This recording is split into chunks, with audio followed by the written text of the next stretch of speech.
with the regulations that have been put in place. There were times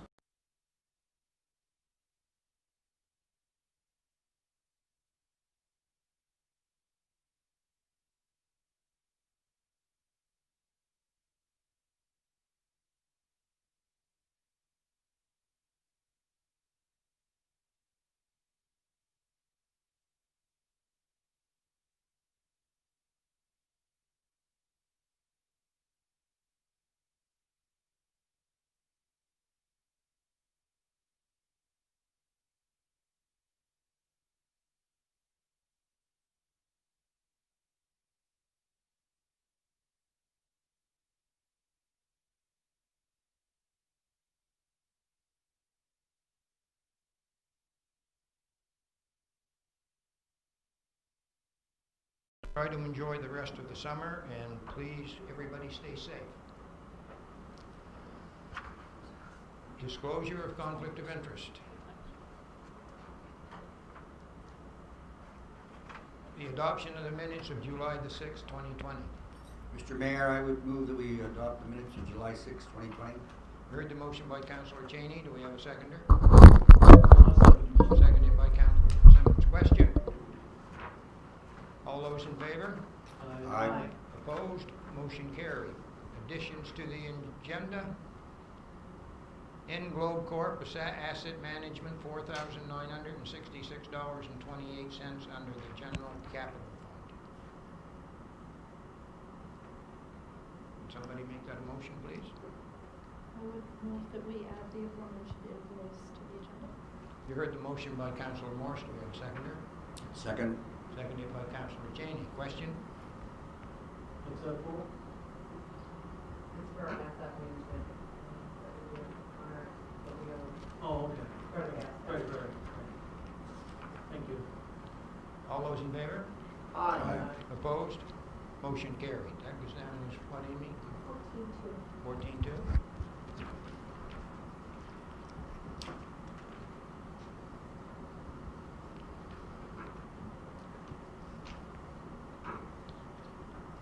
Under excuse me, RCMP report.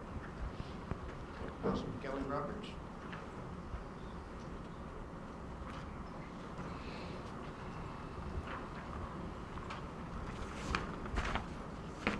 Kelsey. I said Kelly, it's Kelsey. Kelsey, yes. Good evening, Mayor, Deputy Mayor, Council. The RCMP report for July 2020 as follows. 4 assaults, 1 assault with a weapon, 2 uttering threats, 1 mischief, 4 failed to comply with court orders, 1 peace bond, 2 criminal harassment, 1 breach of peace, 1 animal calls, 1 assist other agency, 3 assist general public, 3 check stops, 5 false alarms, 2 family relations, 1 fire prevention, 1 firearms act, 5 quarantine act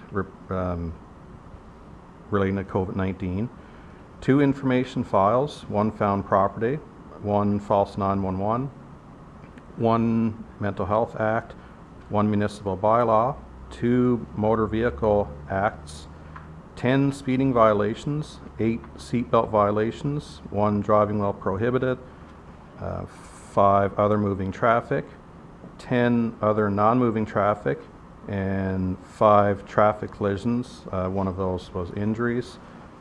Total was 87 calls for the month of July. So you had a busy month. Fairly busy. Any questions for Kelsey? Just a comment, Mr. Mayor. Months ago, when we got the report, we had a piece of paper with the not crimes or incidents that you just mentioned. And it was easier to follow along and then ask questions after because we could see what you were saying. Verbally, it's not so. I'm just slow. Verbally, it's to listen to you and try to keep back. It's not the same as having that report physically where the room can ask questions. Yes, I can understand that. I'm not sure what the status is on that. I know this one here, I just went through the occurrences myself and did a summary of the files. I know the report that you're referring to that we used to have. Yes. I'm not sure if that one's still in place or not. I can inquire about it and then let you know at the next meeting if that's something that's still in place or not. If I understood it right, it's been discontinued. Okay, I'm not sure either way. I can double check on that. Any other questions? I want to thank you for the report, and I want to thank you for the dealings that I've had with you. You were very prompt and kept me informed. Thank you very much. Thank you very much, Mayor. Thank you.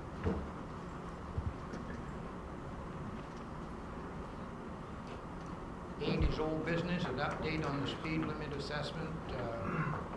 I contacted a person with the Department of Transportation, and as I said before, there's only 2 people that are doing that. One is in the northern part of the province and one is in the other.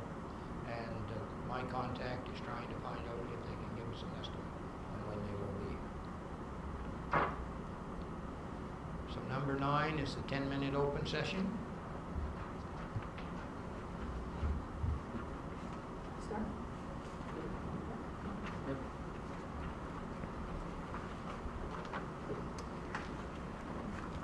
Mayor, Council, I'd like to ask, I know that the animal bylaws are coming up, or some sort of bylaw coming up, and I'm wondering if you could not suggest, if we couldn't suggest that we have a mediation bylaw instead, so we don't bring a blanket bylaw on everybody's efforts to do things right at a time when a lot of people are thinking things, you know, in a time of COVID, whether things, supply chains are going down, all kinds of things that they may have for worries. And rather than blanket everybody who's doing everything right with a bylaw that they have to worry about or whatever, could there not be a mediation bylaw instead? And the other one is, if there is a animal control officer bylaw brought in, who's going to train the animal control officer? Because there are herding, it's not like dog catching. There are herding dogs that are livestock, and there are dogs that are just your normal everyday dog. And there are a whole bunch of technical things that you can do on a farm that you cannot do as an individual person with a pet. And I don't think that without proper training and trained by, at least with the Department of Agriculture also included, I don't think that any bylaw is even ready to be going through for an animal protection or anything. Anyway, yeah, that's my say.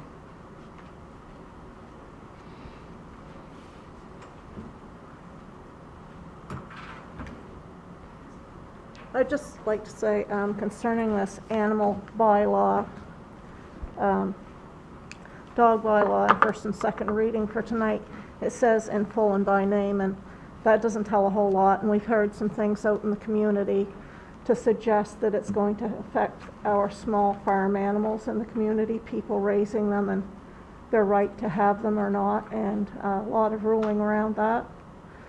And there's a large amount of us here who are concerned with that because we do raise animals, and some people who, like I even have letters, people who want to raise animals or want to have the right to, without having to have a bylaw in place as we've always had, just to have the freedom to decide, I'm going to raise a few chickens, I'd like to have a pig for winter, or I want to raise a cow, whatever the case may be, whatever it is, got goats for milk or whatever. I want to have some bees. These should all be things that people are allowed to do. Ducks. Anyhow, that should be, in my opinion, something we've always had the freedom to do and to make that choice, and it should remain that way.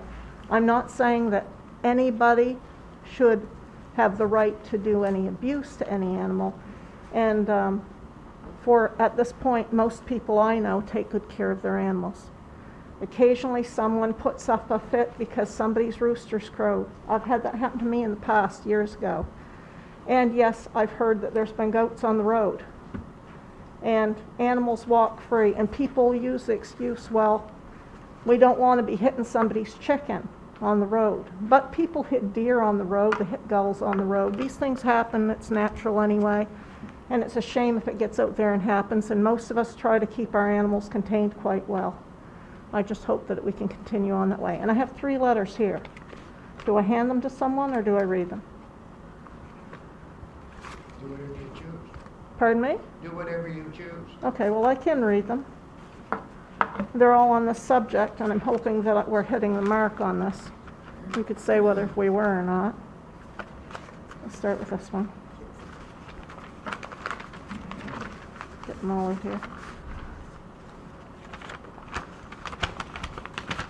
And you guys probably have some too.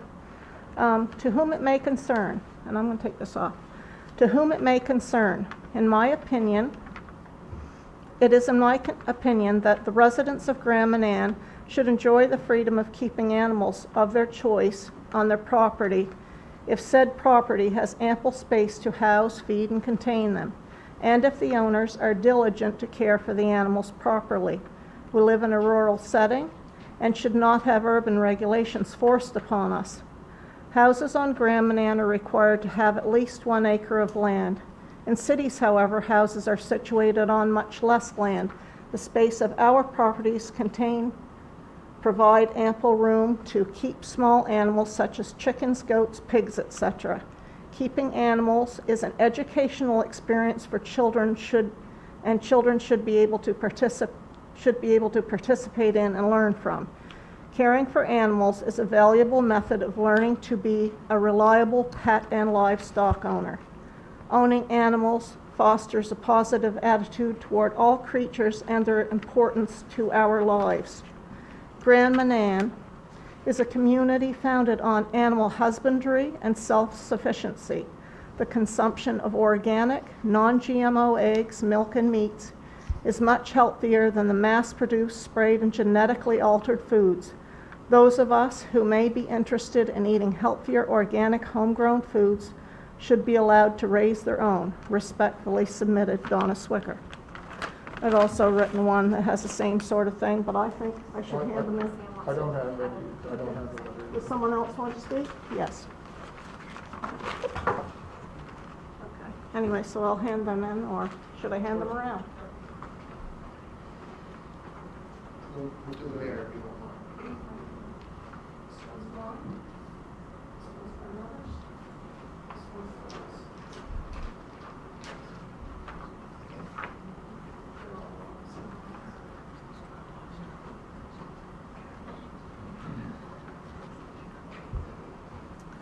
Right. So I've been one of the people that have had problems with animals in my yard. And honestly, it really concerns me that council didn't tell me anything about this. I had spoken to Rob, I'd spoken to Wayne, I've spoken to Roger, and I'm out of the loop.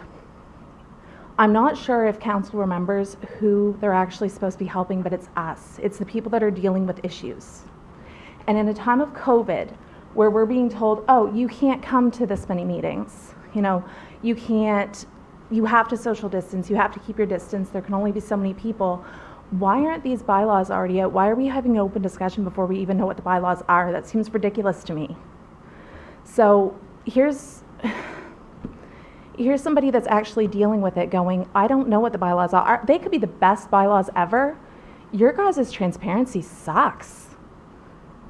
I don't understand why this is a secret. So here we are. Why can't you guys give us the bylaws before this happens? Why does it have to be such a secret? Why can't you have an open forum in the gym 25 feet away and actually talk about this? And you guys might not like to hear it because you're not paid a whole lot to do a job where you get a lot of flack, but it is a job that you guys volunteered to do, so please do it.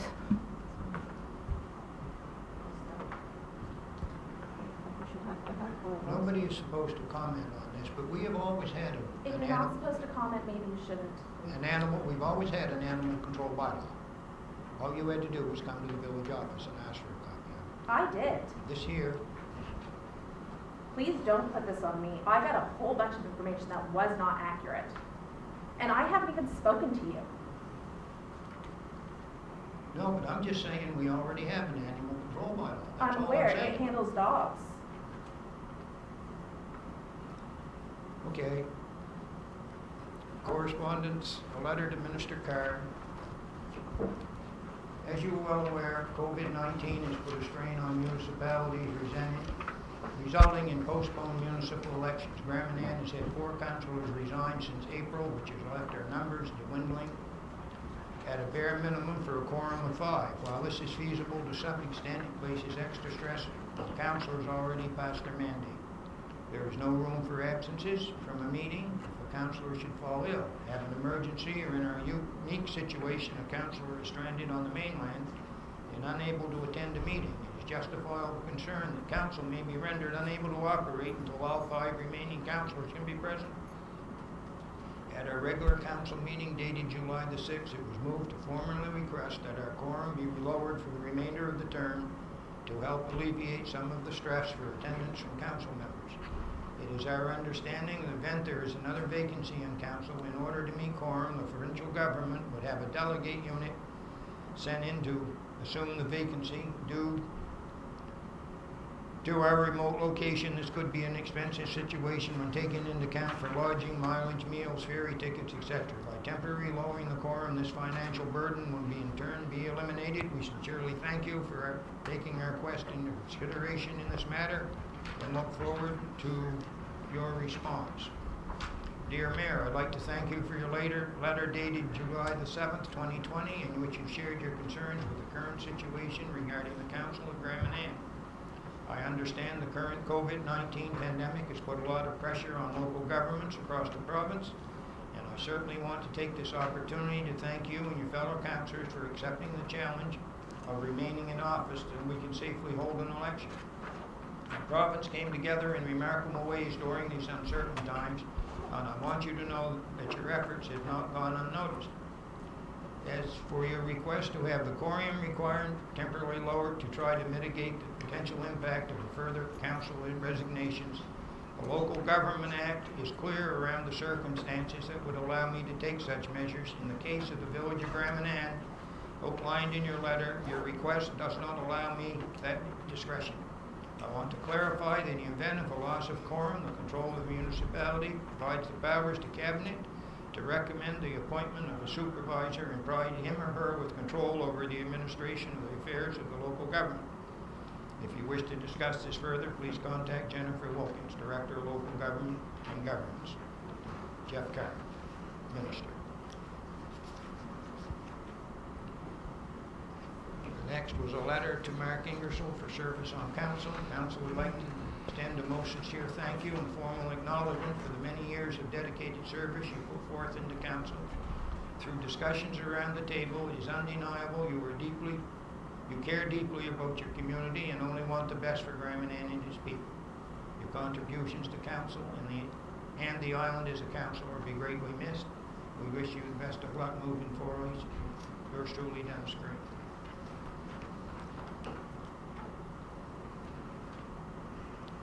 This is a letter to Minister Garneau from John Williamson.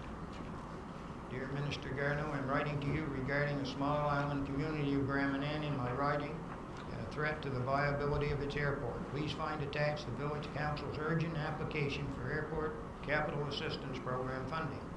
ACAP officials determined this proposal is not eligible to receive necessary approvals for funding because the airport does not have the scheduled commercial flights. However, Manan's location is truly remote in the Bay of Fundy and is only accessible by traveling on a 90-minute ferry ride.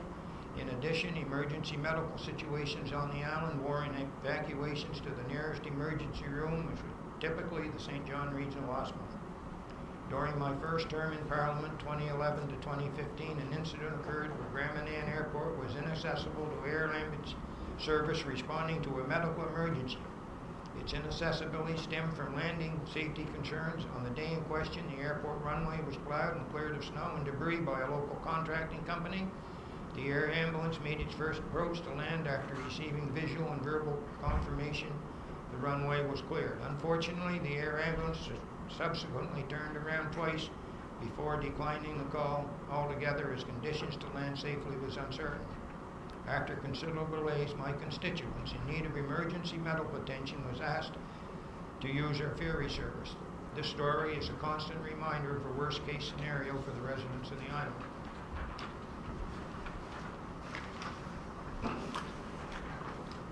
Following this incident, a new agreement was signed between the province of New Brunswick and a local airplane charter service on Grand Manan today. Paul Sonnenberg of Atlantic Charters is responsible for Grand Manan's air evacuations. Mr. Sonnenberg has carried dutifully under difficult circumstances. His father, Claude Sonnenberg, and another passenger lost their lives in a tragic 2014 airplane crash on the island after returning from an air evacuation. Minister, I am requesting you grant an exemption so this proposal can receive a positive decision through ACAP. My justification is as follows. Grand Manan Airport desperately needs renovation and upgrades to meet modern safety requirements. Consideration should be offered to island communities if only accessible by ferry. Available records from Grand Manan Village Council does not accurately determine if the existing airport meets or has met federal certification. According to the Grand Manan's Village Council, the airport was owned by the Government of Canada in the 1980s. Transport Canada's national airport policy could easily identify this airport as remote. An airport in Fond du Lac received similar funding, about $12 million for ACAP in 2017 following a tragic airplane crash. Since 1995, Fond du Lac has received over $15.3 million in ACAP funding for 5 safety projects. If federal funding is approved, construction should begin immediately. This project is shovel-ready. Workers from Grand Manan have adequately temporary lodging to self-guarantee on Grand Manan. Funding normally available through ACAP has been redistributed to supercluster investments and vital long-term projects such as this have fallen through the cracks. Grand Manan's population is growing, its population is aging, and the airport needs repairs so it can continue to be used for many years to come. In closing, I do understand there is a process for considering an application for federal support, and this process lies largely in the hands of department officials. Ultimately, these officials operate under direction from you and your office. I hope you are able to assist Grand Manan residents in securing funding for their airport upgrade. Thank you for consideration of my request. I look forward to your reply.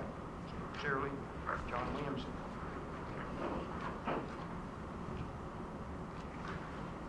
And there is letter theirs with,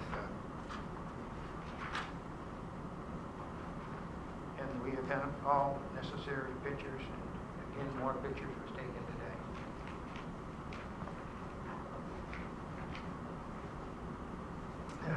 Dear Mr. Green, this letter is written on behalf of Ambulance New Brunswick in support of the application for improvements for the Grand Manan Airport. Ambulance New Brunswick utilizes 2 contracted air carriers to perform urgent and non-urgent patient transfers to and from Grand Manan and the mainland of New Brunswick. The only other transport available from the island being the ferry, which is limited to specific hours of operation and subject to downtime due to operational issues. Use of the ferry also requires an ambulance to be brought over from the mainland prior to transporting a patient from the island in order to maintain 911 response for the island. Over the past 10 years, Ambulance New Brunswick has utilized these 2 air carriers to transport an approximate average of 90 patients per year. Our air providers rely on the integrity of the runway to provide this essential service to the residents and visitors. We support the application for airport improvements in order to continue to be able to provide service to the residents of Grand Manan. Sincerely, Richard Lozier, President of Ambulance New Brunswick, shortly.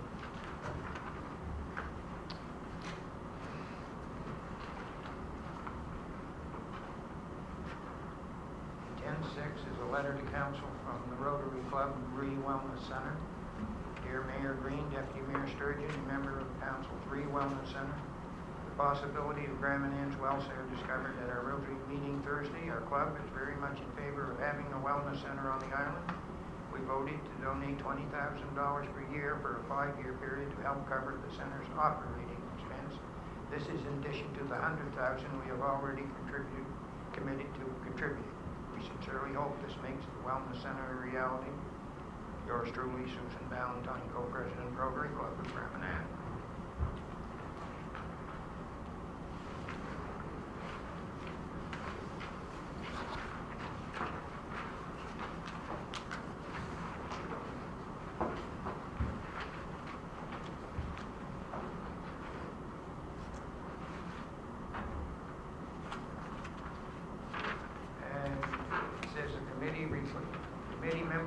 replacement chair required by bylaw.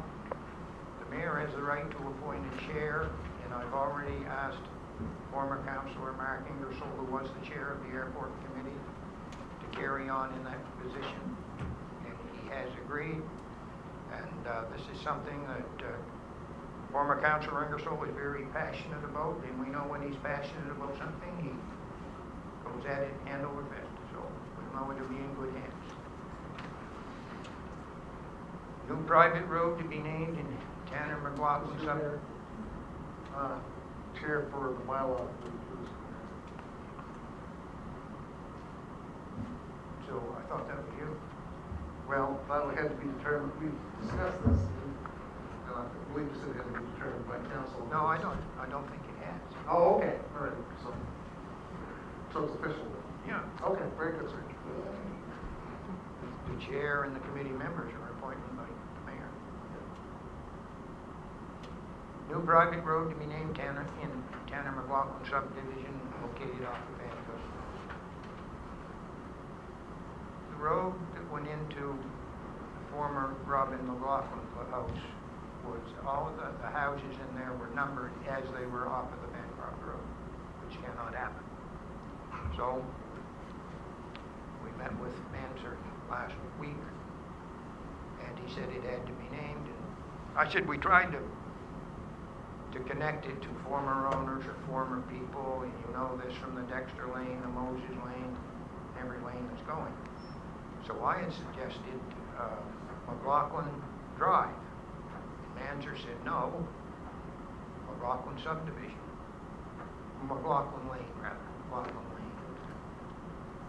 So then, staff had asked for names from Tanner McLaughlin. And the names that come in, I have them somewhere. Oh, there it is right here. Beachview Lane, Beachfront Lane, Bancroft Beach Lane.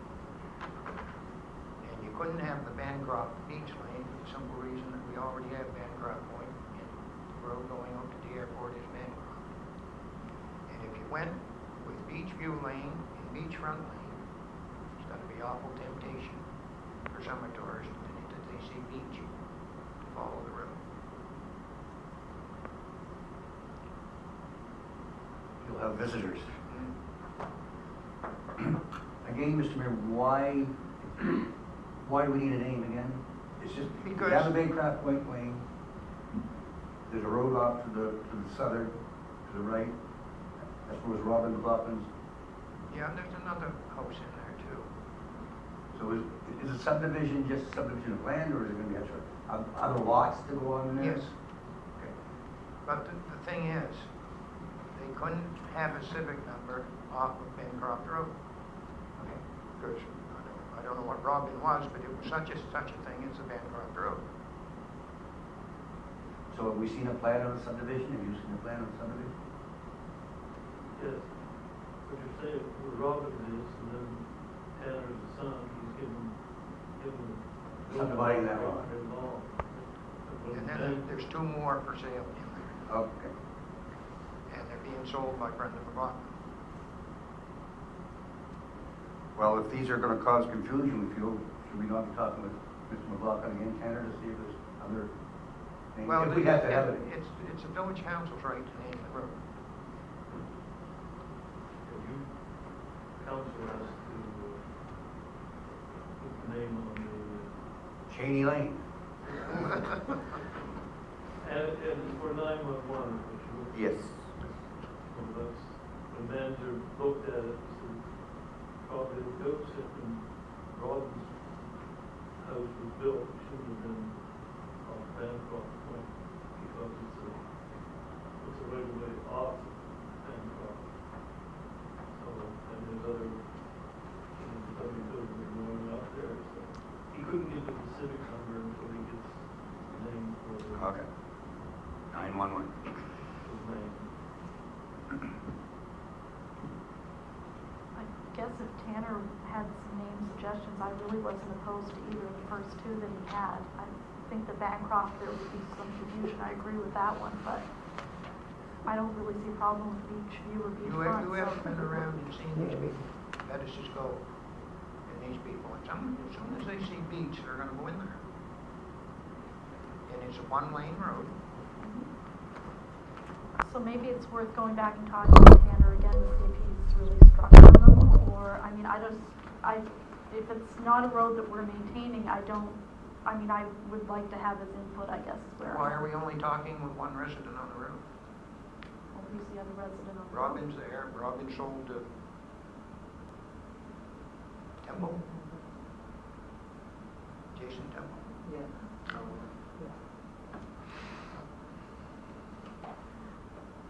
I mean, I don't really care, I guess, but I just think if we've asked him for input, there clearly was a reason if he's the one that's subdividing, so I but thought he didn't have to be asked for input. No, but we could ask him. Well, when we get in out on the Whistle Road, there was a higher ground road. What would we put on that? So we went to John Stanley and said, okay, what do we think? And this is how that name came from.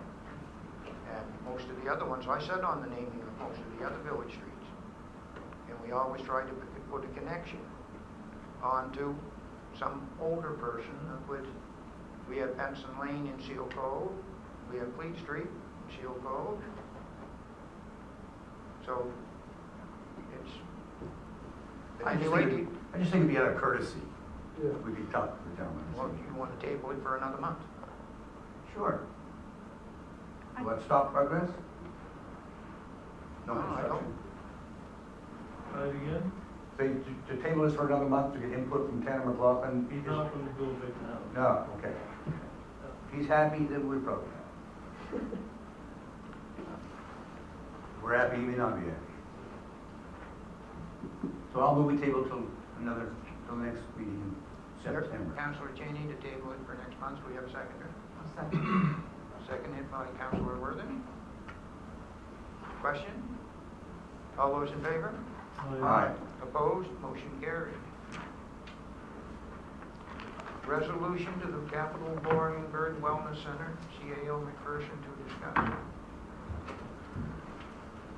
The Capital Board is meeting in September. If we're going to make an application into get in the venture down the road, we have to have this resolution passed by council today because the deadline is August.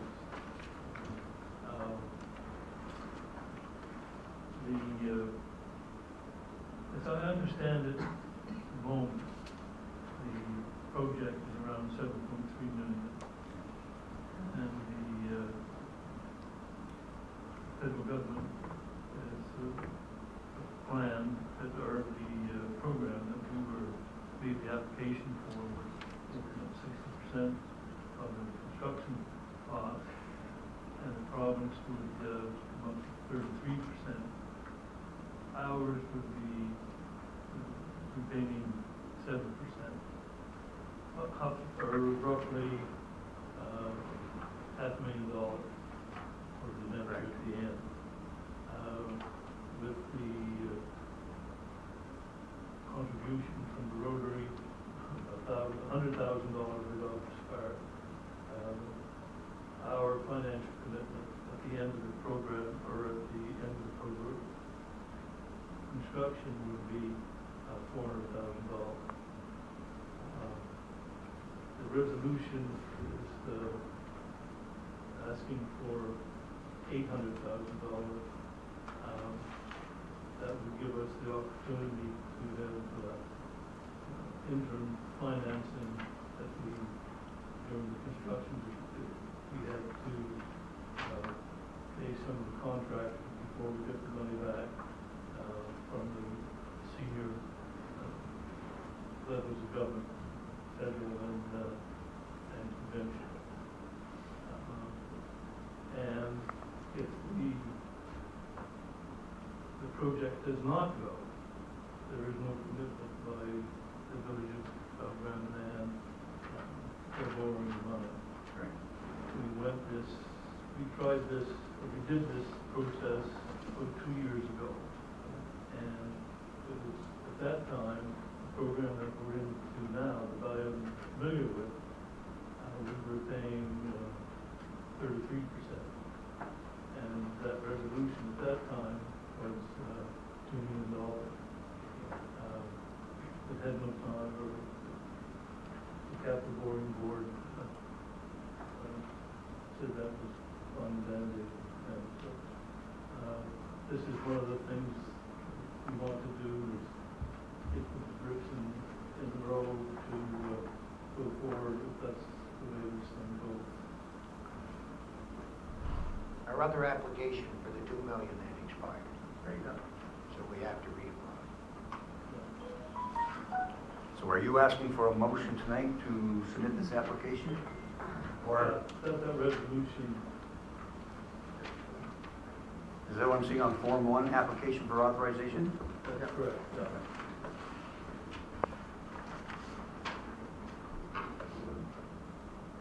Well, I make a motion that we apply to the Municipal Capital Borrowing Board. Municipality of Manan submits to the Municipal Capital Borrowing Board an application for authorization to borrow money or to guarantee the repayment of money borrowed or to enter into a lease purchase or purchase arrangement in the amount not to exceed $800,000. Purpose, name of fund, Wellness Center Fund. Type, infrastructure. Term, 10 years at $80,000 per year. This application is made pursuant to section 1.1 or subsection 4.1 or section 1.1 and subsection 4.1 of the Municipal Capital Borrowing Board Act and resolution of this council of the Municipality of Manan dated August the 10th. Would that be correct? That is correct. 2020. It's 10th day of the month of August, 2020. It's signed by the clerk. If you're looking for that motion, there it is. So there's the motion. Do we have a seconder? I'll second. I will second. Seconded by Councillor Morris. Question?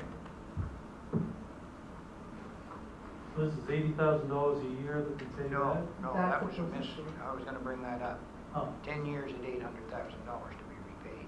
right. 800,000 to be repaid in 10 years, so you could probably figure it out to be 80,000. Well, it's 10 years term at $80,000 a year. Okay. 800,000. Where does this $80,000 come from? Huh? From our budget. Is that part of the operating cost and everything? Because that, it's in the brochure. Yep.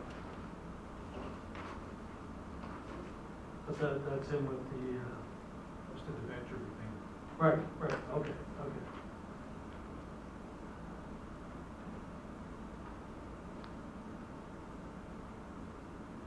Any other questions?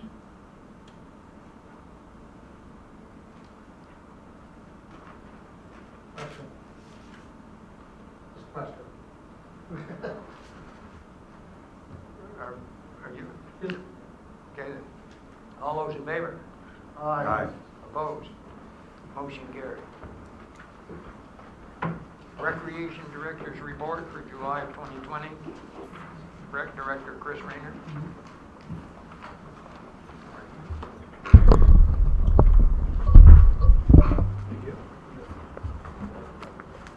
Thank you, Mr. Mayor. A little bit of an update on the outdoor court. One of the biggest things is I think it's been a frustrating time over the last little bit to see what the little bit of movement that we've had on that court. As you all know, council approved that funding for that new project last fall, hoping that we would get an early start this spring, and here we are. We did get a little bit of some movement when we finally got the asphalt laid down, but just in time to run into another stumbling block to find out that one of the subcontractors that was going to lay the coating on the asphalt was coming out of Quebec. Under the current COVID-19 rules, they were unable to come in, so we had to go back to some negotiations with some local contractors that had the other pieces. But long story short, we have found a local contractor in the Moncton area has agreed, and we're working within their timeline to come down. So as of right now, the timeline sits at, we're looking at August 18th and 19th. Fundy Fence will be coming down to install the permanent basketball fixtures as well as the pickleball posts. The 24th to the 28th of August, Simply Fencing will be coming down to install the perimeter fencing. August 31st to September 4th, Playtech will be coming down to apply the surface to the new court as well as resurface the existing tennis court. So hopefully by September 4th, that new outdoor court project will be complete. We're about halfway through the baseball and softball season. Everything's going well. Softball's going strong 4 nights a week up in Grand Harbor. A couple little minor housekeeping issues that had been brought up with them. But they've got a great group of organizers looking after things, and things were looked after and taken care of very quickly. Little League and T-ball are both going in Castalia. We've had a lot of positive feedback about the Castalia ball field. Little League is currently using 2 days, with T-ball going 1 day a week. We finally got the new dugout built, which really added to it. Under the current COVID rules, they're not able to use a dugout, but it was something that was bothering us. It just didn't look as good when you had that foundation sitting there with nothing on top of it. I'd like to thank my father. He donated his time to come up to help us put that dugout back. And to say that having 3 generations working together for 2 days straight not being a challenge, I'd be lying. But it's there now, none for the worse for the wear. So we also have an exhibition game coming on Saturday, August the 29th. That game is going to be between Sussex and KV. This year, unfortunately, we didn't have enough kids to have a local travel team. Normally what happens is we get a group of kids together with different age groups, and they travel around different communities within Southern New Brunswick to play. This year they didn't have enough kids, so some of our kids had to go play with other associations. So we have 2 young boys playing in Sussex. So that team has agreed to come down, and KV has agreed to come down to play them. They're going to play in Castalia on a Saturday. Should be a great day. Should be lots of people out to support that as well. We received some good news about the Seal Cove Playground. Hopefully there'll be a formal announcement here from our MLA very soon. Talks have restarted again with that parent group from Seal Cove. I believe they're meeting as early as tomorrow to talk about some fundraising options. So hopefully once they get those details worked out, the community will rally around them and support their efforts.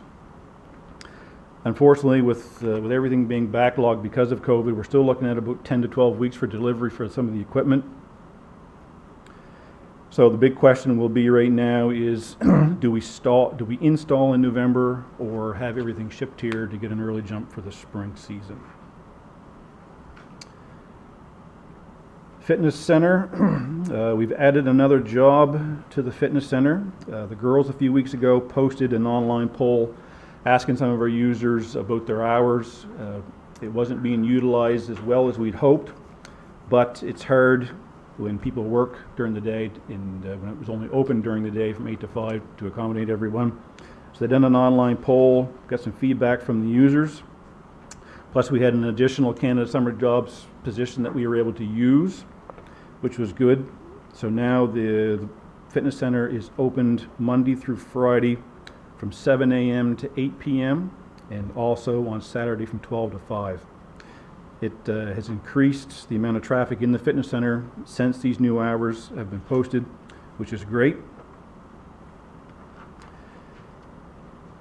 The arena, that's something that's always in the back of your mind. We've been working with that. And it's really hard to speak on what that's going to look like in the fall. I keep saying this every month, but we're working close with the other municipalities so when things do come out, everyone will be able to operate with their operational plans. Most everyone right now is looking at waiting until sometime in September before they do their plan. What I think it boils down to is everyone wants to get the chance for the kids to get back in school, hopefully for 2 or 3 weeks, maybe a month, and that'll be able to tell a little bit better tale on if a bunch of cases pop up. I mean, worst case scenario, cases pop up and they put us back inside. A lot of the municipalities are struggling right now on whether or not to invest the amount of money that they need to open their arenas. Fortunately, we sit into a position where our arena doesn't cost a lot. We have most of the material that we need to put the ice in again this year. We've got half the paint. We've got all the colors for the lines. The only thing we would be looking at would be just that first month's power bill. So fairly insignificant costs for that goes. So stay tuned on that one. And the last thing on my list is the Wellness Center brochure that I passed out when I first came in. As you all know, that's been a little bit of a process. There seemed to have been a little bit of a communication breakdown between everybody when we first were getting things to put together. But I think at the end of the day, I think we did finally get stuff across to find out what exactly it was that we wanted in this. And Silk Stevens has got a bit of a hard job because it is going to be hard to put everything that we want on this two-sided piece of paper to try to get as much information as we want out to the community. So the community will be able to take that information and be able to come up with their own choice on whether or not they think this is a feasible project. But I think, I don't know if anyone's had a chance to look at it, but I think we're pretty much there. A couple little things brought up. Councillor Fitzsimmons brought up a good point about the amount of money that was being put in from the feds in the province, being financed over 10 years, as well as it being well below the current operating cost of Victoria Park.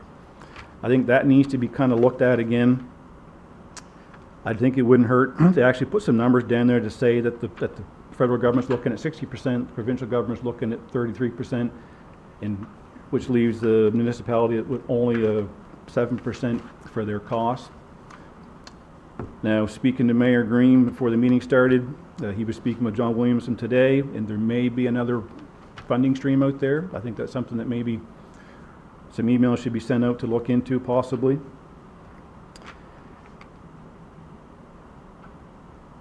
And on the bottom when it talks about the cleaner, looks like Howard's going to be busy. So I think we can change that. But it's just a couple little minor things. If everyone is happy, if they think that there's enough information on here, especially the financial part, that was the key. Try to get all the information out about the operating costs with the revenues and what we think what the actual cost, the deficit for us or the taxpayers will be to try to get that out to people. So if council is good with that, I don't know if you want to take time to take this home, maybe send out an email later tonight or in the morning. That way there we can get this back to Silk Stevens and get this to the printers and get things moving.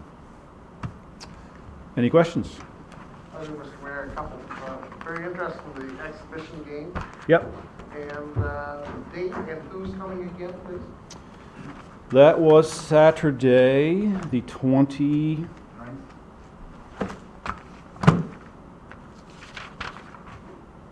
Okay, thank you. And that will be, the home team will be Sussex. That's where the two young fellas from here are playing with, and they will be facing off against KV, will be the visiting team. AV? Yes. So who were the players from that? The Russell twins, Nigel and Angie's boys. We have several kids playing. We got Nash Daggett is playing, I believe, in St. John. Chase Urquhart is playing, I think, in Hampton. The Russell boys are playing in Sussex. I think Earl Wayne and Heidi's, one of their boys, or even both boys, are playing somewhere. So we've got several kids kind of playing in different parts of Southern New Brunswick. So.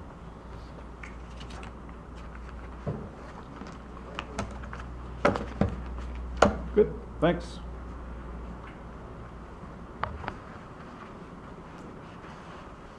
Building bylaw to replace building bylaw number 4-96- first and second readings in full by name only.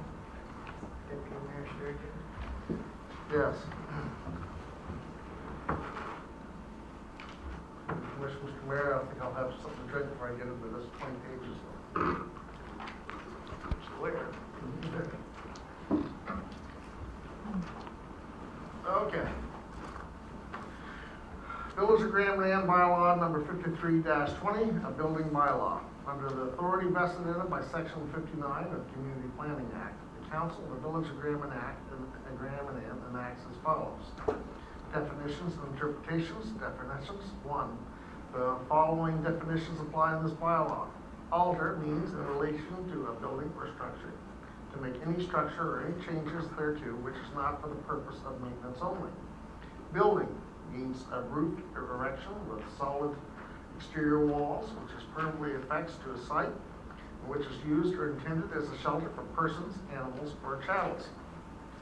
Building inspector means the person appointed by village council. Council means the mayor and councilors of Grand Manan.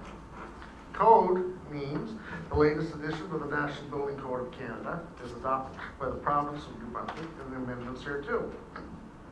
Demolish means to do anything in the removal of a building or structure or any material part thereof, and demolition has a corresponding meaning. Designer means professional engineer or architect authorized to practice in the province of Brunswick.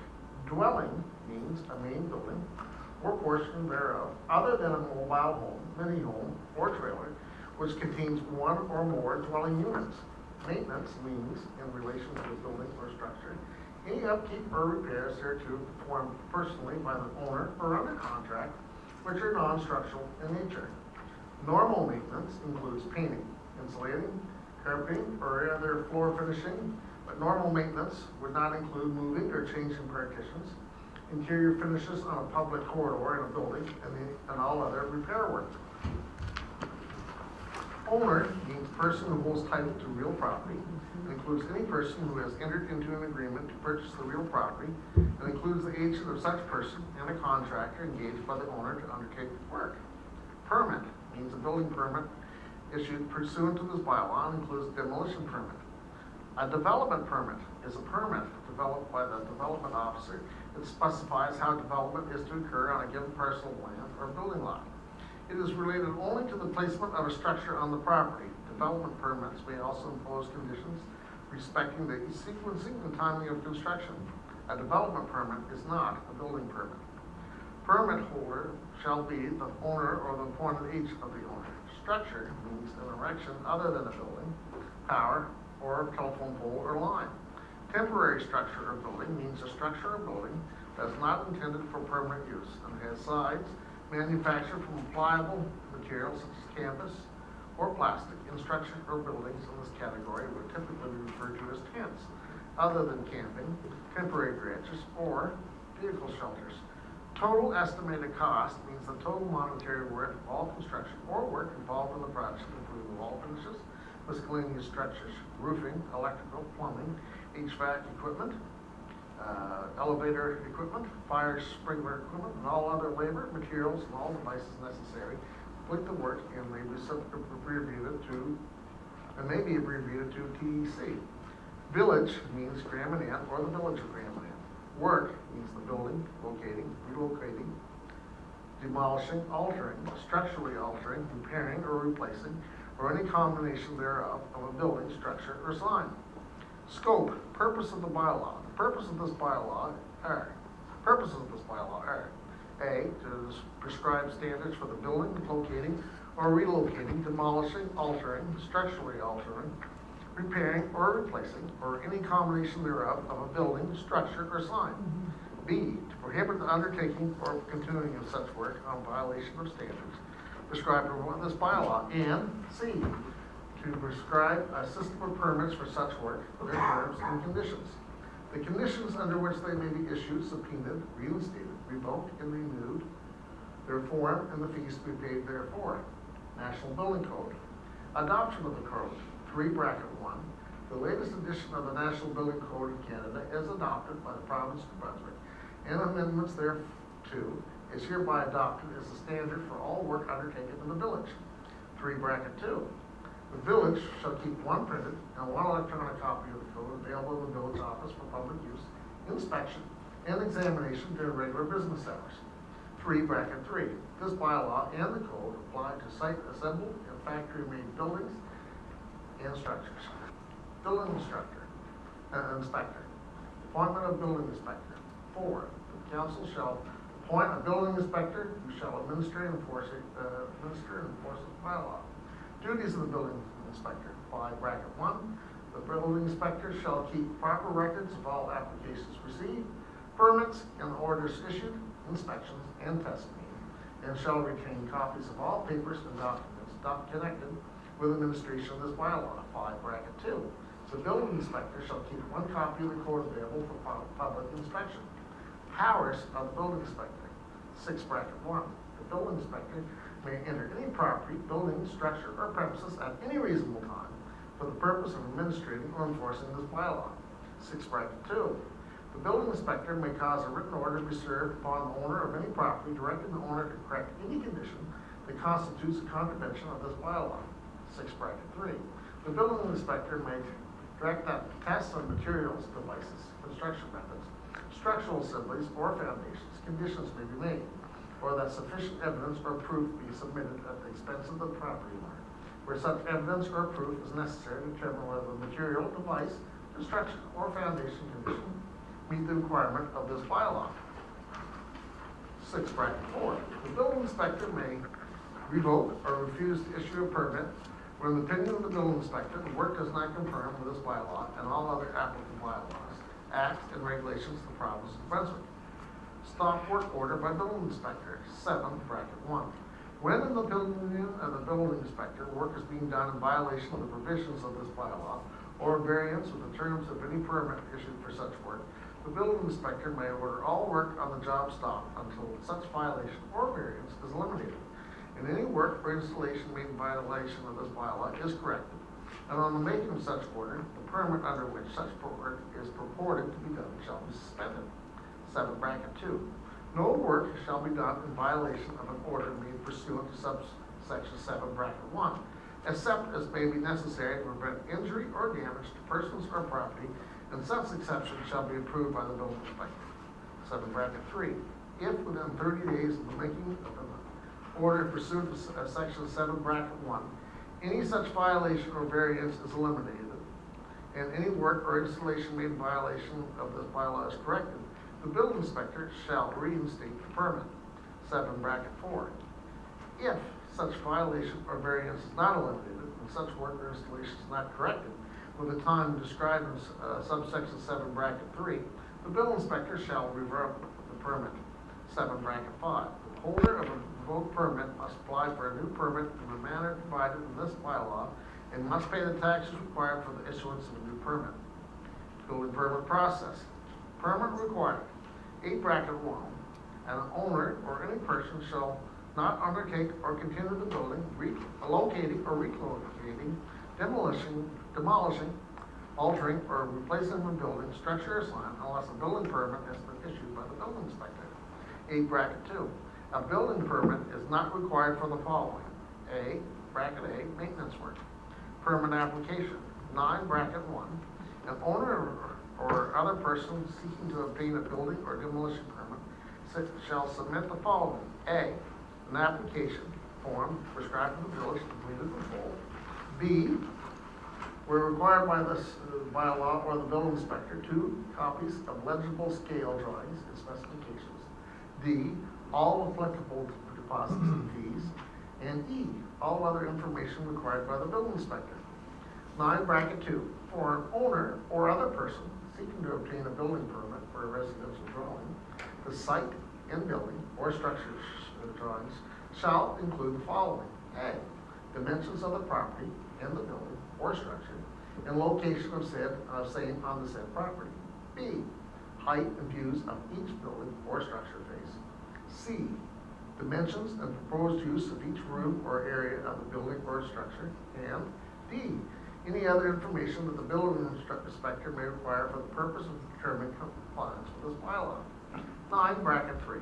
For structures other than residential dwellings, structural drawings may be required at the discretion of the building inspector. 9(4). The drawings and specifications for buildings or structures or any component thereof that fall under Part 3 and Part 4 of the code shall be stamped and sealed by a professional engineer or architect, and the permit holder shall provide to the building inspector written confirmation from the designer that in accordance with the subsection 2.6 of the code, the construction was found to be in compliance with the design. Permit fees, in bracket 1. The required permit fee is required on the total estimated cost of the work, in bracket 2. The fees prescribed in subsection 10, bracket 3, are payable to the village in respect to building permits issued by the building inspector. 10, bracket 3. The permit fees are attached in Schedule A. 10, bracket 4. The permit fee may be 50% refunded if within 6 months of the date of the work, no work has been completed under the permit, and upon being refunded by the village, the permit shall be deemed to be canceled. 10, bracket 5. Where work requiring a permit has been commenced prior to the issuance of the required permit, the fees required by subsection 10, bracket 3 shall be doubled. 10, bracket 6. Where the building inspector believes that the total estimated cost is too low, the cost shall be based on the minimum construction cost per square meters as follows. A, home construction, main floor, $807 a square meter, or $75 a square foot. Second floor, $431 per square meter, or $40 a square foot. Finished basement, $377 a square meter, or $35 a square foot. Unfinished basement, $216 a square meter, or $20 a square foot. In addition, same as new construction, for decks, $108 a square meter or $10 a square foot. Garage, $269 a square meter or 25 cents a square foot. Shed, $108 a square meter or $10 a square foot.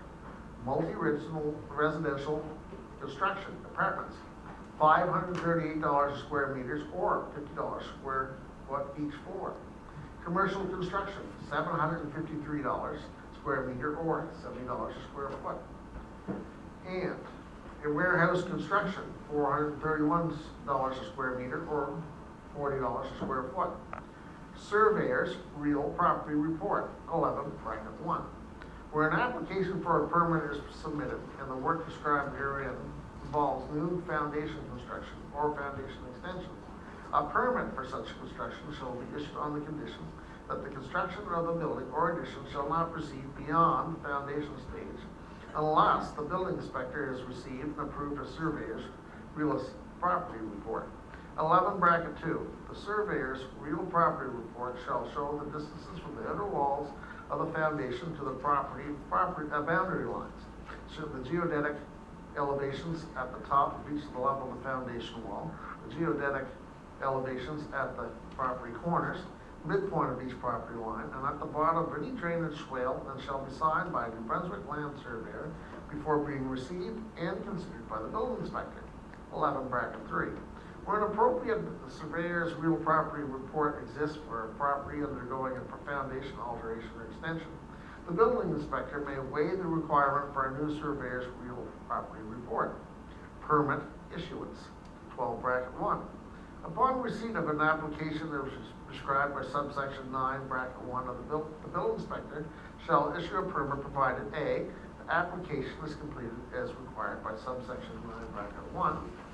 B, the building inspector has determined that the proposed work conforms to this bylaw and any other applicable bylaw in all acts and regulations of the province of New Brunswick.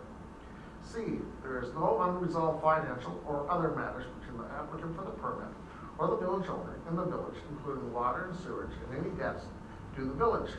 D, the development officer has approved the work pursuant to subsection 81, bracket 1 of the Community Planning Act, RCMP 1973, C-12, and E, a septic permit has been issued by the province of Brunswick if the work described in the application involves plumbing. 12, bracket 2, a permit issued pursuant to this bylaw shall be valid for a period of 6 months from the date of issuance, after which time the permit shall be null and void unless extended or renewed by the building inspector. 12, bracket 3, a building permit issued hereunder shall remain null and void if work has not commenced within 6 months from the date of issuance.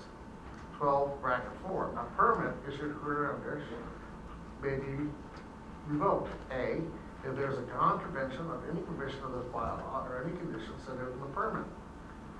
Bracket B, if the permit was issued in order, or C, if the permit was issued on the basis of incorrect information supplied by the applicant.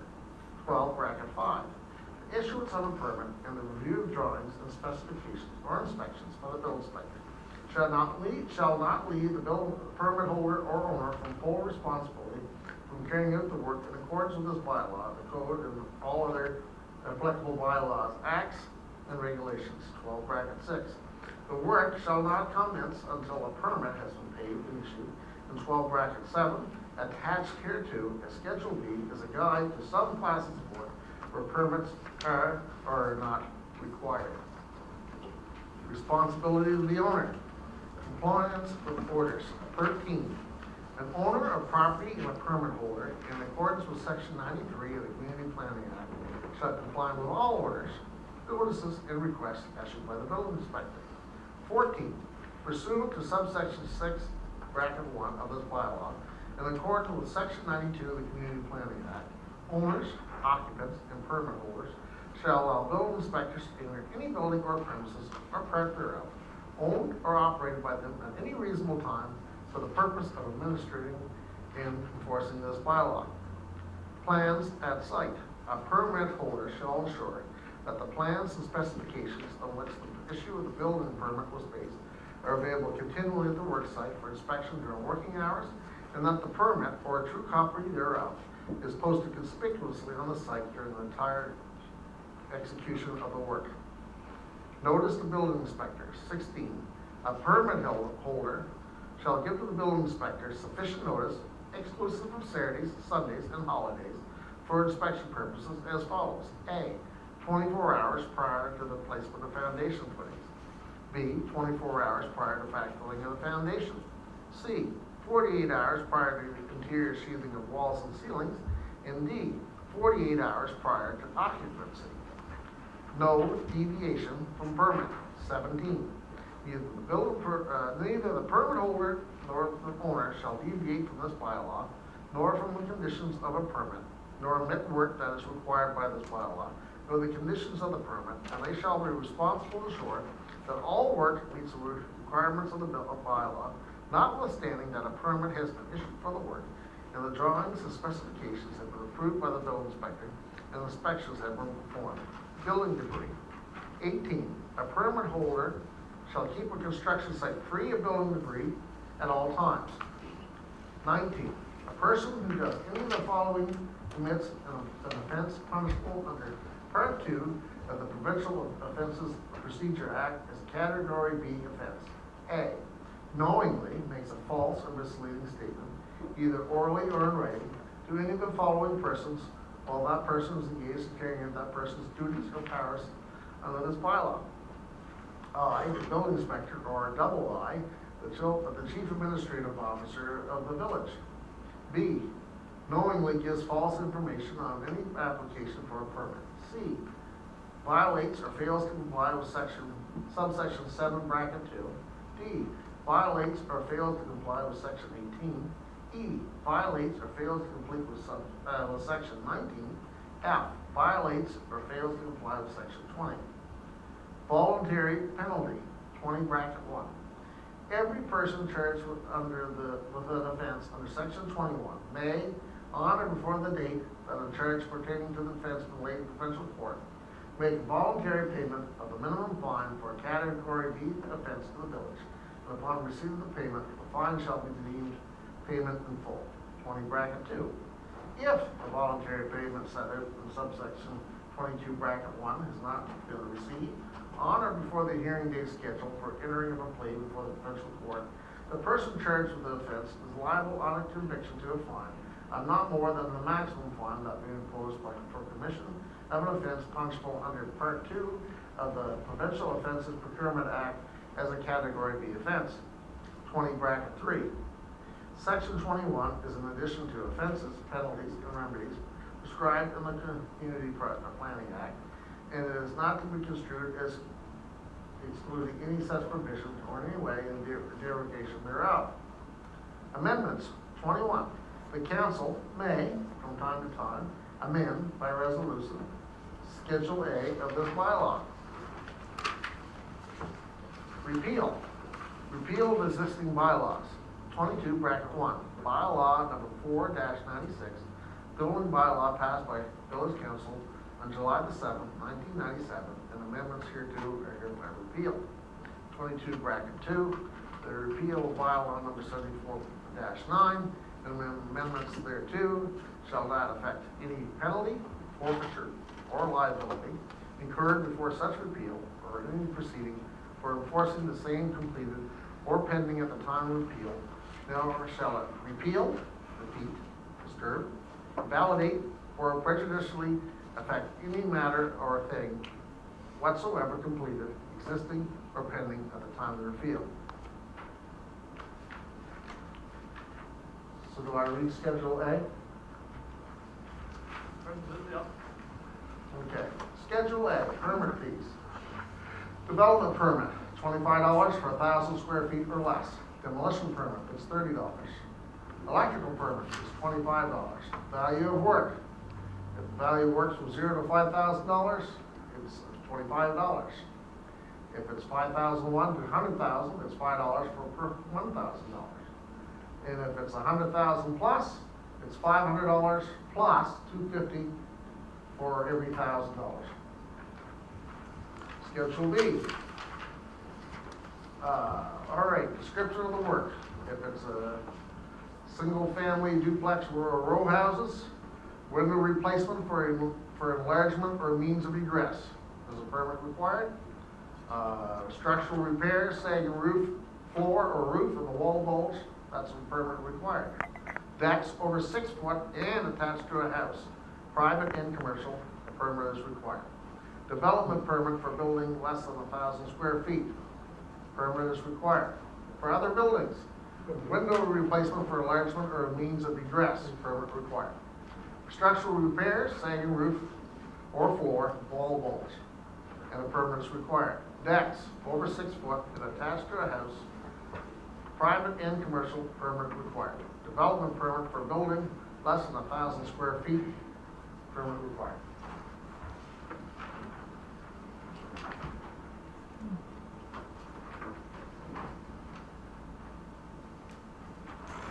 I got a question for you on that.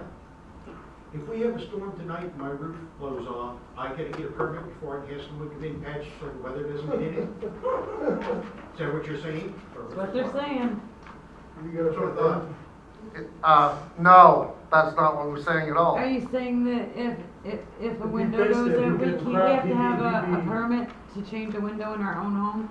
If you're making it bigger, We have to come to you, pay for a permit to change a window in our own home? if you're making it bigger, and if I may explain, when you make something, if you want to make a window, anybody's ever put a window in, put it in the same one, don't have to change anything. If you have to make it smaller, It should be your option though. if you have to make it smaller, then you just fill in what you got. It doesn't affect structurally. If you want to make it. But if you want to make it bigger, that's Keep when this you orderly, headers. please. You have to get into it because you gotta put a header in. And egress, if I may explain what egress is, well, because you did ask. Egress is, okay, a living room window doesn't have to meet egress, okay? Your bedroom window has to meet egress. What egress means is that you must be able to exit it in the case of a fire. Nobody wants a tragedy now. Mr. Mayor, I don't know if that was proper, but I thought a little bit of explanation was good. And to answer Mr. Fleet's question about the roof, no, to replace your roof, you do not need it. It's only said if it's sagging. Sometimes you see older roofs, as you notice. So if it's that- sagging, you need a If permit? it's sagging, of course, it's structural. You want it to be safe, correct? So, anyway, to answer your question.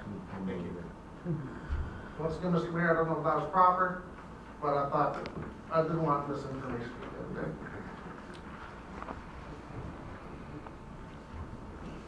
So it's read first time in its entirety.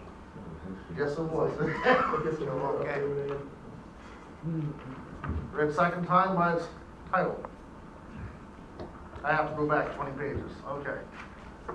A bylaw number 53-20, a building bylaw under the authority vested in by section 59 of the Community Planning Act, the council of the village of Grand Manan.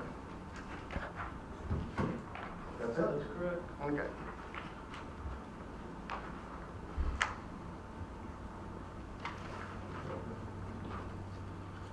So the next one is the animal control bylaw. Mr. Mayor, if I could, I'd like to bring the acceptability of this bylaw to a vote of council. I don't believe that it has the support of council.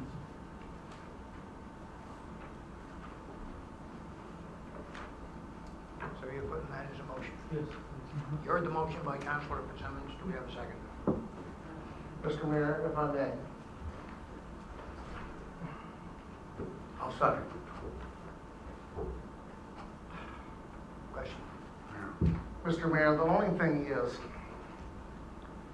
as you know, from the procedural bylaw, if this passes or if it fails, once it's brought to a vote, then it cannot be dealt with for 6 months. Now, if someone wants to table this so that we have more time to get information out there, which I think is the honorable concern of the honorable member here, then this can be put off for a month or whatever we deem appropriate. And then we can, once the information's out there, then we can move forward a lot quicker than 6 months down the road. So I'm not putting any pressure on the councilors. I respect everybody who sits around this table. Oh, that's- But they could rescind that movement if they wanted to and go to a tabling if they wanted to. But I respect their decision. There's a motion on the table, moved and seconded. We could defeat that motion. Yes. And then move to a table. Yes. Save 6 Uh, months. No, Mr. Mayor, a table, once a motion is made, a motion can be made directly after the table, and then that's it. And then when it comes up again at the end of the table, then that mover and seconder is already there, and then they can go from there. So what you're saying is the best thing is him to make a motion to rescind his motion, He can if he wishes, or or he can immediately anybody can make a motion to table this right now. right now. And a motion to table is always in proper order. If to the table, I'd make a motion to rescind that. I don't want, I'd like to go with. You would prefer to rescind? The table, yes. But you can't, you could keep it right now and table if you wanted to, but I'm just saying that, We would stick with the original motion. While people are here. No directions, please. no. What I'm saying, Mr. Mayor, is the motion's already made. They can rescind it if they wish. They can let it stand if they wish. Either way, what is voted on first, when a motion is made to table, that motion is dealt with first. And then, once it's tabled, of course, as you know, Mr. Mayor, there's no question or anything on that. So, I would rather have it done in a couple months than wait 6 months. yes, It's- I'm sure you It's would. very important to get this done. I just don't agree with some parts of it. So you're gonna table the motion for, Yes. do you want to put a time on it? I 2 would months? say a couple months. Okay. Do we have a seconder? I would second that. So it's been moved by Councilor Fitzsimmons, seconded by Councilor Janey. Question? Just a clarification, Mr. Mayor, when this motion is, if they decide they want to continue with this, the motion Is there a question on table? No, there's no question on the table. Very good. All those in favor? Aye. Opposed? Motion carried. Thank you, everyone. Thank you. Get from there. That's what you're there for.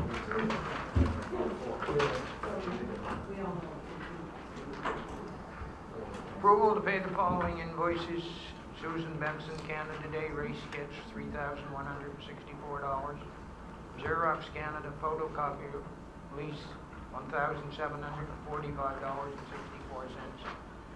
Silk Stevens Limited C&D site maintenance, $3,830.85.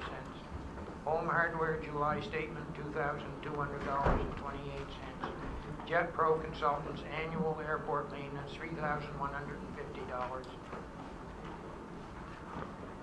I would move In Globe Corp Asset Management, $9,251.75. In Globe Corporate Asset Management, $4,966.28.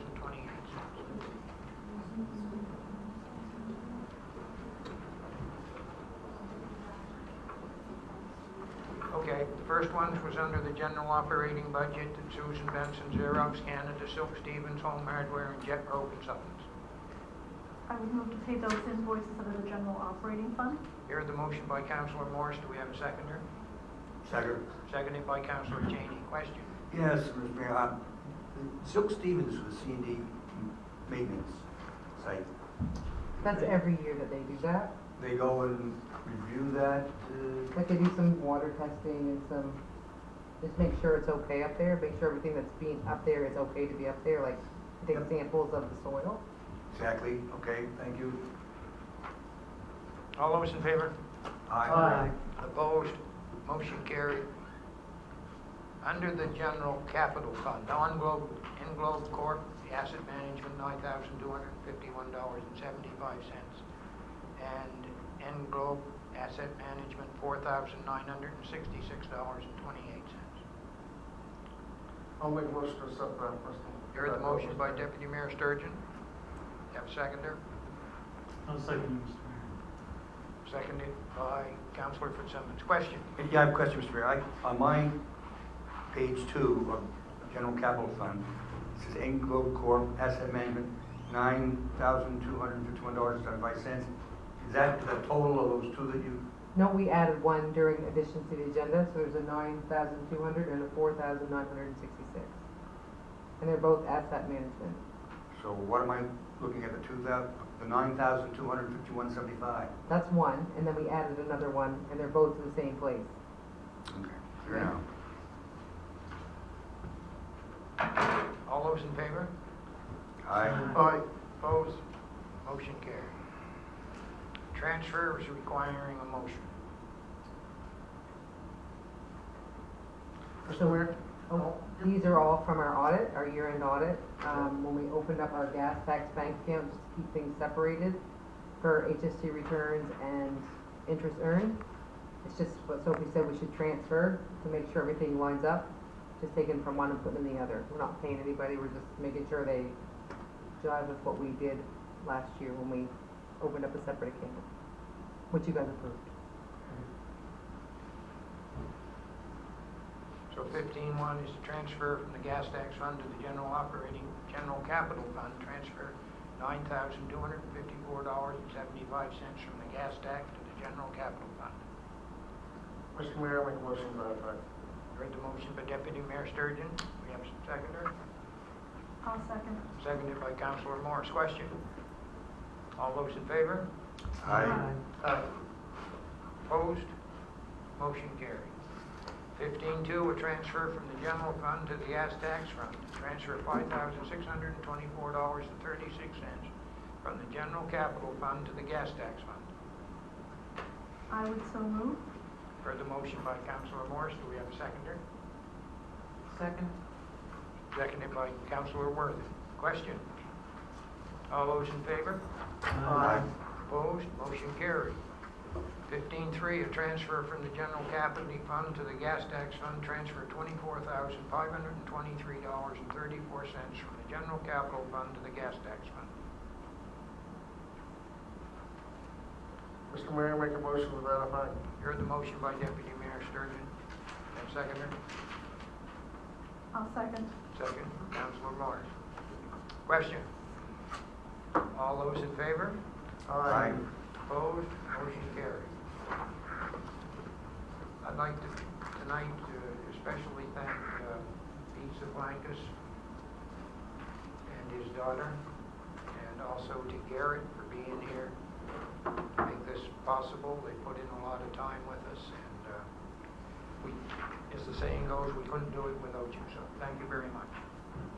Our next regular council meeting is Manan Community Center, Monday, September the 14th, 2020, at 7:30 p.m. I move to adjourn. Heard the motion by Councilor Morse. Do we have a seconder? Seconded by Deputy Mayor Sturgeon.